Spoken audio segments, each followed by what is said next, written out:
gotta go fast.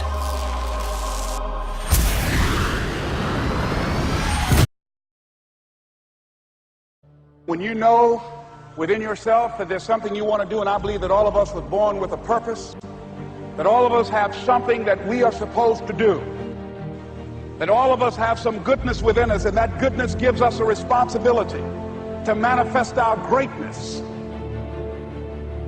Not only is it possible for you to have your dream, but it's necessary.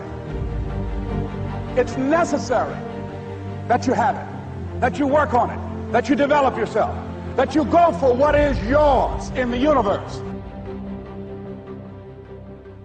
Every single day when you wake up, you better be spending time on your dreams. You better be spending time on you ain't got time to waste. It is a sense of urgency. It's a character of who you are. It's not the title that makes you. It's not the success that makes you. The character defines the success, defines the fame, and it starts right there. They're won in the thousands of hours in the training room, in the labs, in the 5 a.m. runs, and it's raining when everyone else is sleeping. That's when it's won. The heart of a champion is a light switch that's always on. It doesn't go on and off when someone's watching. It's constant. It's how you look at something. If your name's attached to it, then you do it right. The best of your ability every single time. And the problem with some of y'all is you want somebody else to support your dream. It's yours. I don't owe you a dime. It's your dream. If you want it to happen, get your butt up and make it happen. If you want it to happen, rise and grind. That if you want a thing bad enough to go out and fight for it, to work day and night for it, to give up your time, your peace, and your sleep for it, if all that you dream and scheme is about it, and life seems useless and worthless without it, and if you gladly sweat for it and fret for it and plan for it and lose all your terror of the opposition for it, and if you simply go after this thing that you want with all of your capacity, strength and sagacity, faith, hope, and confidence, and stern pertinacity, if neither cold poverty, famish, or gulf, sickness or pain of body and brain can keep you away from the thing that you want. And the title of 2013, three-time Mr. Olympia, Phil Heath. Now that's that thing called life, is that it is always changing. Sometimes you're up, sometimes you're down. I can tell you that now. Be aware of that. Things are not going to work out exactly right. For a time they will, sometimes, and that's when life is just playing a game with you. I don't want to play anymore. I don't care how good you are, I don't care how talented you are, I don't care how much you work on yourself. There are some times when things aren't going to go right. They just are not going to go right. There are times when anything that can happen will happen.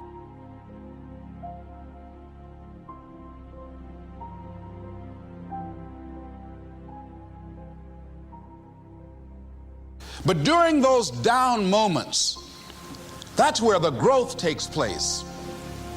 That's where the work is. See, anybody can feel good when they have their health, their bills are paid, they have happy relationships. Anybody could be positive then. Anybody can have a larger vision then.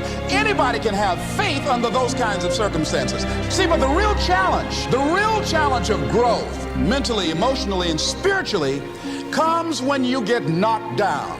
And some of you in your life, the reason why you're not blowing up, the reason why you're not successful, you have not learned to pass. You think just because it's an opportunity, it's for you. And not every opportunity is for you. All of us have experienced some tragedy, and if we haven't, we will. And you can either let it destroy your life, or you can build upon it. You can permit it to let it hold you down, or you can decide, I'm not going to let that happen to me. I'm bigger than this. It's not going to be easy. When you want to change, it's not easy. If it were in fact easy, everybody would do it. But if you're serious, you'll go all out. You all fall down in life. The question is, who gets back up? Forgive and grow. You're about to separate yourself from the pack, and you're about to be on top. If you want to begin to move into your own personal greatness, you've got to be willing to go against the tide. You've got to be willing to harness your will and say, in spite of this, I'm in control here. I'm not going to let this get me down. I'm not going to let this destroy me. It's not your circumstances or your situation that determines if you're going to be successful or not. I've been telling you, it's your mindset. It's the way you see it. It's the way you think it. Your mind is the battleground. Touch somebody and tell them the enemy's after your mind, out to worry you to death, out to stress you to death, out to break you down, out to make you quit, out to make you think that you can't get up, out to make you give up on your dream. The warfare is in your mind. It's not in your checkbook. It's not in your savings account. It's not on your job. The fight that you got to fight is in your mind. And if you whip it in your head, you can whip it in your checkbook. You can whip it on your job. You can whip it out of your children. But you got to drive it out of your head. I'm coming back. And I'll be stronger and better because of it. You have got to make a declaration that this is what you stand for. Standing up for peace of mind. You're standing up for health. You're standing up for your dream. You want it. And you're going to go all out to have it. Let it go and begin to focus on developing myself. And I say to you, you're going to have people to do things to you. Things are going to happen to you. And the most important thing to do is to harness your will and let it go. And move so you can grow. So you can get on with your life. It doesn't matter about what happens to you. What matters is, what are you going to do about it? When you want something bad, you can't count the cost, because if you count the cost and you see how much it costs, you might quit, you might give up. So you got to go in knowing that I don't count the cost. I do as many push-ups as it takes, as many sit-ups as it takes, as many reps as it takes. I study as long as it takes. I pay whatever the price is. Why? Because if I start counting the cost, I might quit, I might give up, I might surrender. Don't count the cost. You don't count the cost on this one. You don't count how many breaths you take. You don't count it. You get to a point where you don't count it. You just do whatever it takes to get whatever you want. Don't stop. Stay busy. Work your plan. Continue to do those things that you know that work for you after you have evaluated yourself in the situation. Once you make a decision and you go all in and you say, I ain't quitting till I get there, I ain't giving up, I ain't giving in, I'll do whatever it takes to be successful. And when you make that decision, when you look you in the mirror, when you tell yourself that, look, I'm through, I'll do whatever it takes, I guarantee you, that's the day begins to happen. Forget about your past. Forget what happened back in the day. Make the rest of your life the best of your life.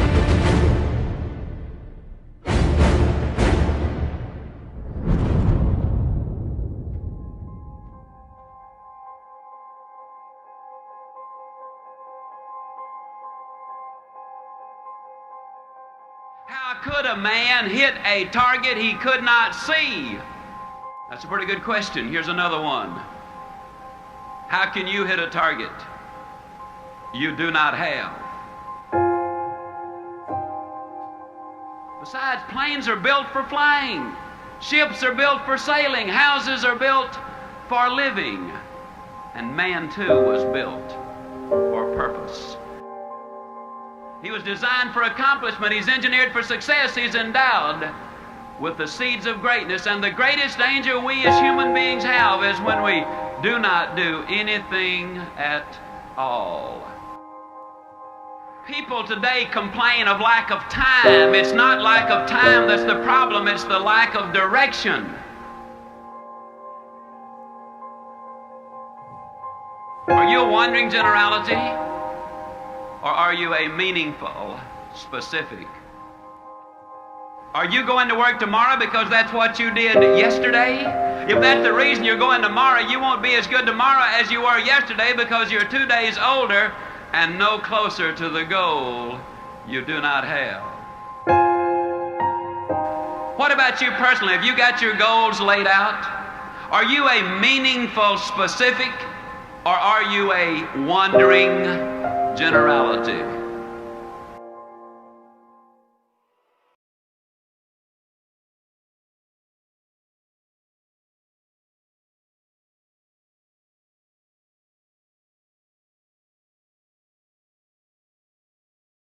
And you are needed.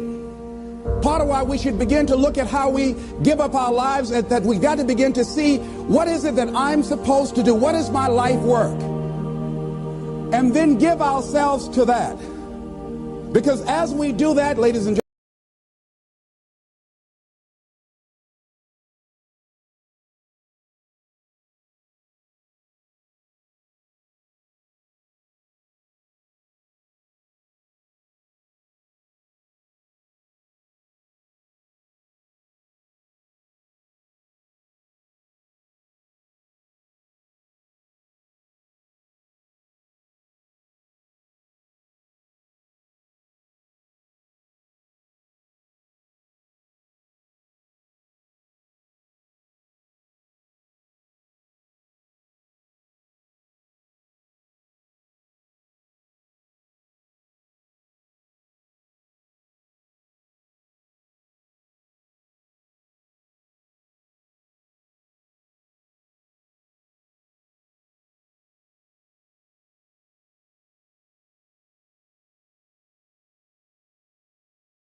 Nobody cares.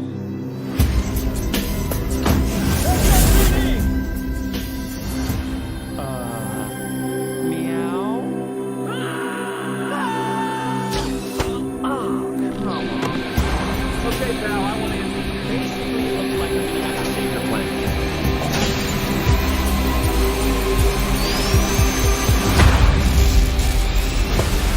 Oh, is that all you got? No, but thank you for asking. Uh-oh. Whatever this creature is, our job is to secure it, neutralize it, see what makes it tick.